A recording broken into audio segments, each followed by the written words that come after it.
In this video, we are going to show you 5 essential skills that will help make you more confident on the bike. These skills do take practice, but they will make you become a more well-rounded rider.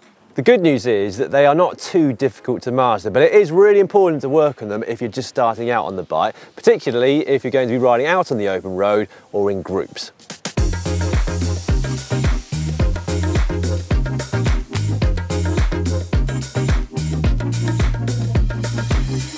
The first skill we feel is important to get started is braking.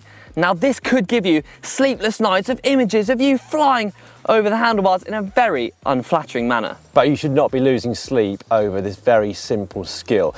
Coming up, we're going to show you some very easy to learn tips on how to make sure your braking is controlled, effective and also safe. Oh! Hey! The first thing to remember when braking is that it's your front brake that's by far the most effective. So you want to progressively apply pressure to the front brake whilst feathering the rear. Although don't squeeze so hard that your rear wheel is lifting or that you're losing grip on the road or locking up. It's your body position that's really key to this, and if you have it towards the rear of the bike, there's almost no chance of going over the bars. The more pressure you apply on the front brake, the more you will need to move your weight backwards. This stops your rear wheel from wanting to lift off. And by keeping your weight low and over the back of the bike, you will also prevent the rear wheel from locking up. So now we are going to demonstrate an emergency brake.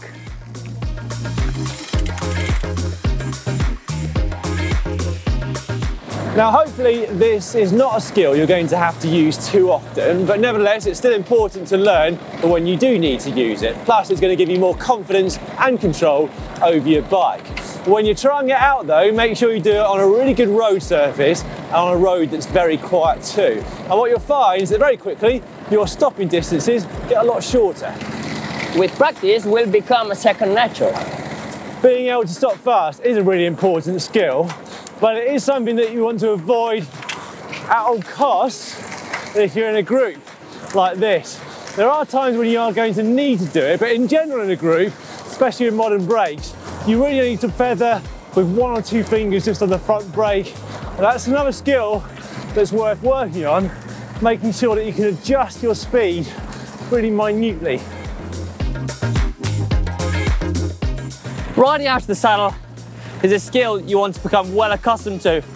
Not only does it give you respite from those long rides in the saddle, but it also helps you get maximum power.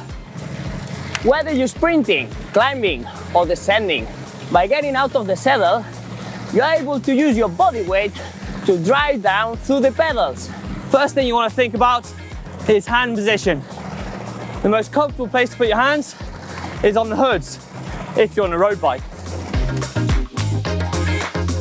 Try this with other hand positions. For example, place your hands in the drops and follow the same steps. And the more and more comfortable you get with getting out of the saddle, the more pressure you can apply on the pedals. It is also worth saying, use your arms to lever the bike across, and that will help you get maximum power out of yourself. Go on, mate. The next thing that you're going to want to concentrate on are your gears, because if you get out of the saddle in the same gear that you're in when you're in the saddle, you're going to be spinning, well, uncomfortably fast. So what you want to do is prepare for that, knock it down a couple of gears harder on the rear cassette, like so, then get out of the saddle and you should be in just the right gear. In terms of the technique, you want to get out of the saddle just at the very top of the pedal stroke. And you're probably going to have a favoured leg. So for example, if you're right-handed, you might find that you like to get out of the saddle when your right foot is at the top of the pedal stroke.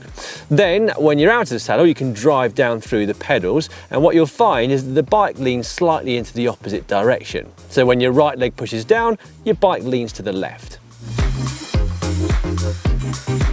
Cornering is one of those skills that will not only give you confidence when you start to get it right, but it's also, quite frankly, blooming enjoyable when you get it right too. And it doesn't matter where you are in the world either. If you're descending down a mountain, or if you're in the city, or if you're in some quiet country lanes like we are today, you're always going to come across a few corners. It's a super simple skill to learn, but it's easy to get wrong. The key thing to really concentrate on is looking way ahead. By focusing on where you want to go, you're able to scan the road ahead for holes and rough surfaces.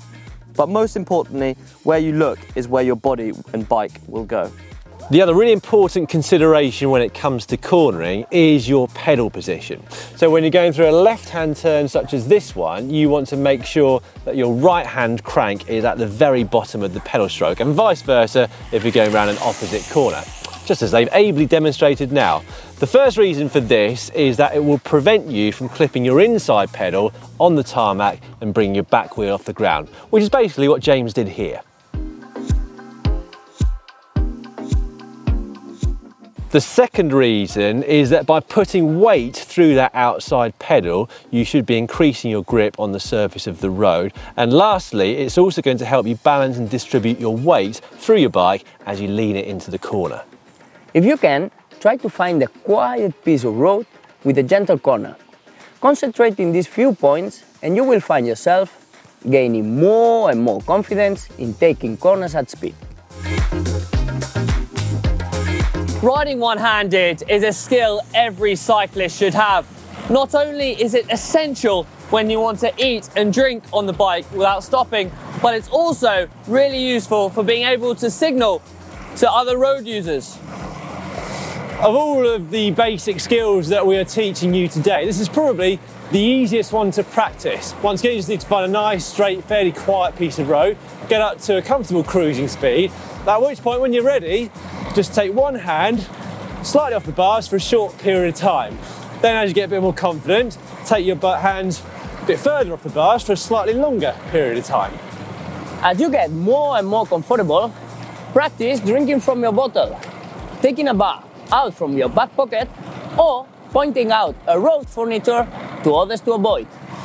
One of the things with riding one hand is that when you first get into cycling, it doesn't feel like a skill that you're going to need an awful lot, but the more cycling you do, the more you'll realise that you need it. And lastly, another important skill we feel you should master is observation.